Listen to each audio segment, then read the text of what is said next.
Здравейте хора, днес ще ви покажа първа част от арсенала ми за 2025 година. С какво да започнем? Ще започнем с единичките. Всички ги знаете, но ето ги.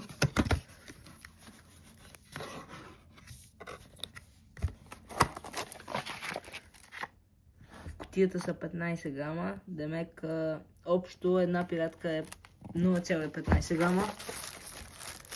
После са моделките, ама тях в края на видеото ще ви покажем. После мисля, че са тези тръгълници, фалшивите на Енигма. Ето ги.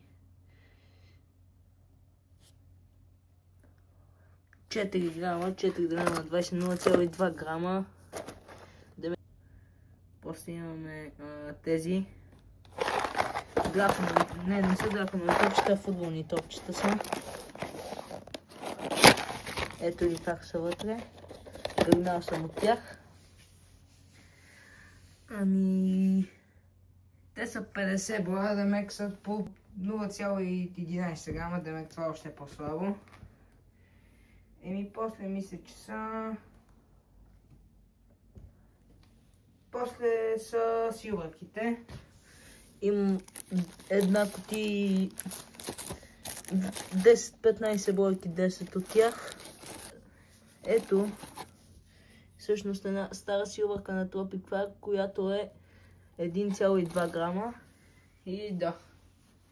После са Big Silver кракерите. Откривам, които...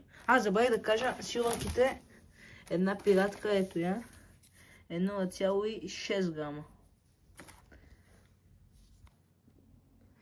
И ето, също, ето ги Big Silverките. От тях една е 0,8 грама. Това е чисто ново кутия и тук имам към 15 бройки. После са Mega Black Devil, които са... Ето това представляват. Това са новите на Tropic Fire, не са на Enigma от старите, които са по-силни, но вече пресагаха повечето пиратки. Ето ги.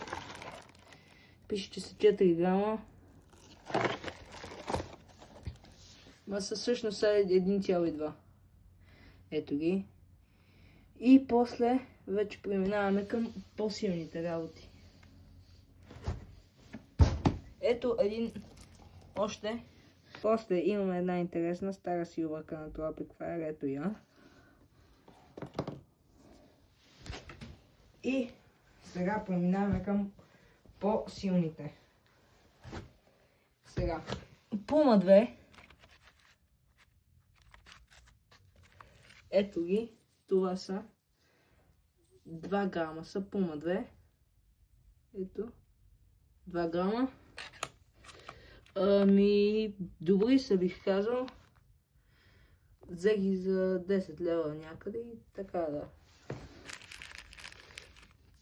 После са Mamba 2, които и те са 2 грама, но ето да я видите.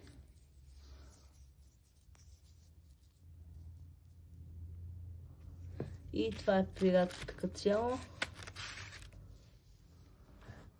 Да, и после вече май преминаваме към най-силните. По грамажи съдя, че е Big Tiger, който е 4,55 грама, както виждате. Това е стара пиратка, доста трудно я намерих, но я намерих все пак. И после са ето тези. И после са Big Bang. Ето и кутията, аз тук съм гръмнал 10. Ето кутията, ето от старите, ето от новите. Аз имам 2 кутии от старите и една от новите Big Bang-ове. Те са 5 грама. Ето, както виждате, са 5 грама. После са Titan 5, обаче от новите. Мисля, че те са по-силни от Big Bang, нищо, че и двете пиратки са 5 грама. Ето 5 грама пише.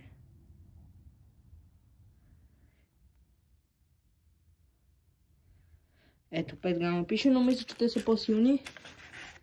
От тях имам 1, 2, 3 кутии имам от тях.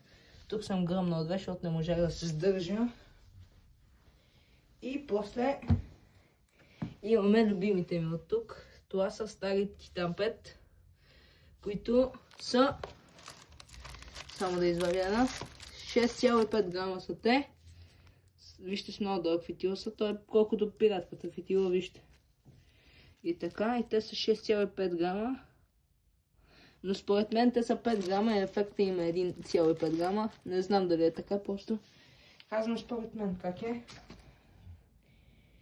И вече преминаваме към заряд. Сега. Къде да започнем? Ще започнем от по-малките работи, така да кажем. Ето драконови яйца. Има вътре на Tropic Fire от на сайта и от на Lidl драконовите яйца. Те са така просто да си мяташ, като няма какво да правиш. После бих казал, че са фонтаните. Ето този фонтан е от Tropic Fire. А тези фонтани са на Enigma, но са от Lidl. Ето ги всъщност, как изглеждат. 5 грама пише, но те са много, в смисъл много малко светят. После са пак тези фонтани от на Lidl, дето и тях исках да ги пробвам, а не съм ги пробвал още на Нова година.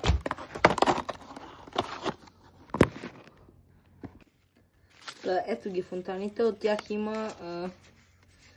има червен, жълт и син. После са малките римски свещи, те са на Асико. И ето да, пише, че са категория 2. После са по-голямите римски свещи, които също са категория 2. И са на Tropic Fire. И те с 20 изстрела, те и с 10.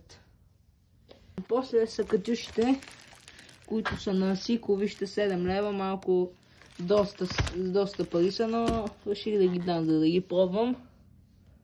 На Асико са пак и са категория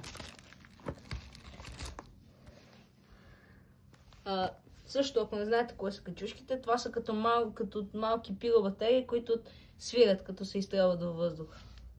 После преминаваме към малките ракети, които имат цвят в червено, синьо, зелено и оранжево. Бих казал, че са... Ето сега ще ви... Даже се разцепи тази ракета. Ето едната, даже вижте, ето това като с ганиец толкова големи. Не си заслужава толкова, защото са 12 за 10 лева, но само светят във въздуха. Даже сега ще ви покажа клип на тях.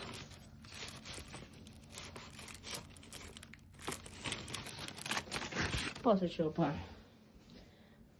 Нека сега пристъпим вече към големите ракети. Та съм я залепил, защото ми се счупи. И така... Не мога да кажа на коя марка са, защото малко, не знам, нещо ми са се разлепили. Ето още една от тях, която е в жълто, тази е в червено. А това е ракета от бая време, която намерих в нас просто и така. Ето това е, което ми дадоха да изстрелвам ракетите, но то е твърде малко и имам още деца по-големи. После са ето тези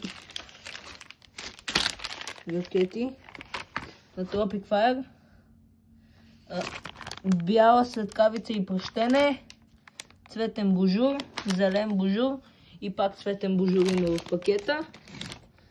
Очаквам да са добри. После са римските свещи, от които имам една на Асико, мисля, че. Да, една на Асико. Между другото, тази ракета е на Асико. Тя е на Асико, а тези са на Tropic Fire. И вече преминахме към най-голямата заря, която всъщност ще има и втора част и ще е по-голяма. Но ето я. Опа, малко бутнах тука. Тя е пълнова опашка с 32 изстрела е. И очаквам да е хубава, защото дадох 24 лева за нея. Тежичка е. Но ще видим на нова година. И сега, за малко да забравя, но не забравих. Отиваме към самоделките. Ето не са баш големи самоделки. Това е слънце от 4 тройки. И това беше от моя арсенал. Ако ви е харесал, дайте лайк на клипа. И това беше от моя арсенал. Ако ви е харесал, дайте лайк на клипа. И чао!